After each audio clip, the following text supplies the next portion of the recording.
Dito. Pwede naman. Para din lang siya sumaya dito. Hanggang dito. Obserbahan mo na lang kung kumukuskos. Punta na lang ako dito. Kumukuskos.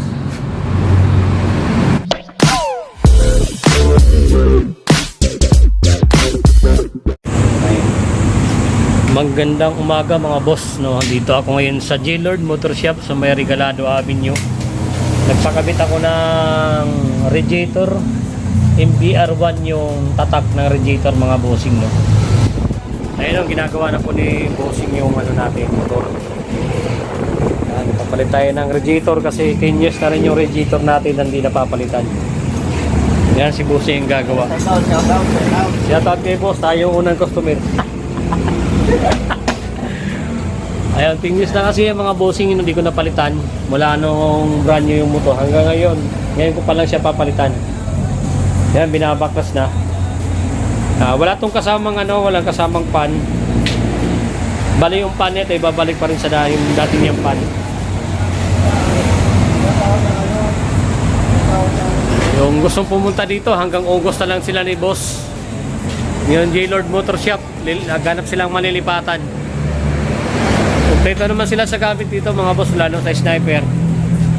155 o 150, kompleto sila dito sa gamit. Yan, tingnan natin mamaya pagka nabaklas na ni bossing yung yung radiator natin. Good morning mga bossing. Nandito tayo ngayon kila J-Lord Motor Shop. Magpapakabit tayo ng radiator MBR1, yung tatak ng radiator. Ipapalit natin ng mga boss. Ayan, nandito yung motor natin. Pinakabitan ni bossing. Yan.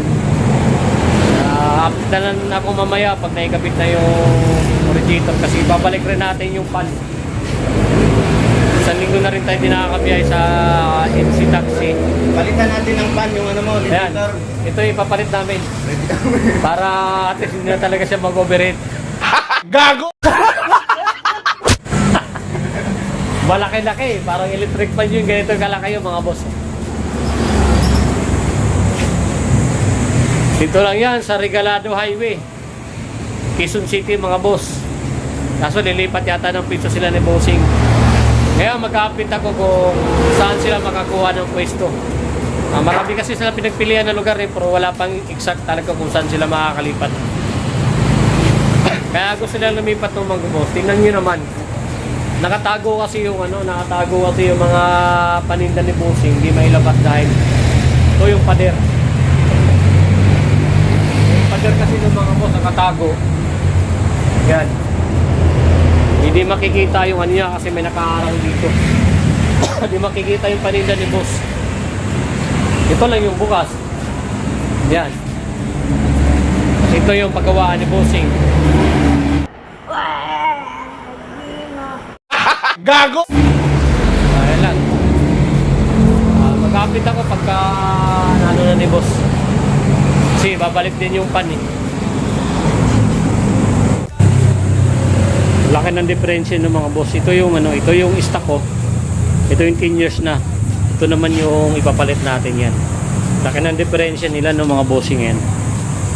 Ito yung stock, ito yung ipapalit natin. Laki ng diferensya nila. Ito naman kasi mga boss, kaya nagpalit ako.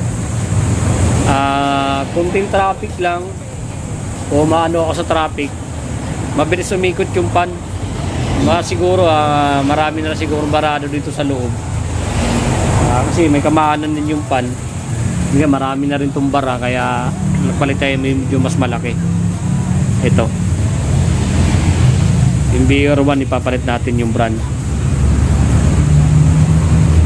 Papalitan natin pero iuwi ko pa rin to ng mga bossing kasi in case na may magagamit pa rin ako. Ayan, yung kay boss yan tinanggal na. Ito yata yung tatanggalin sabi ni boss kasi sa sayad yata yung kasi medyo malaki. Ito yung tatanggalin. Ito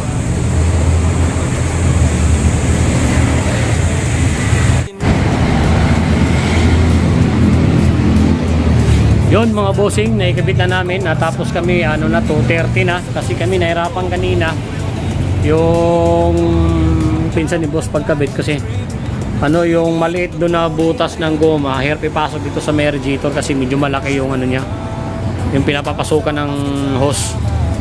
Yun, tapos na, okay na, gumana rin naman yung ano, gumana rin naman yung pan.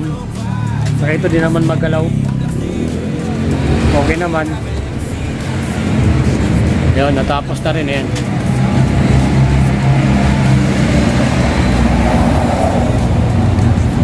Hindi naman magalaw, no?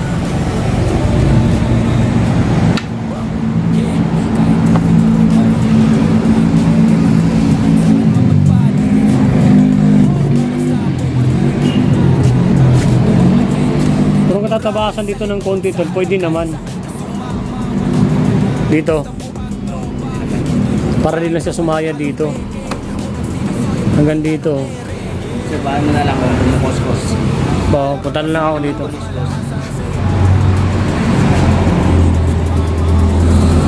Kasi ito lang yung sumayad eh.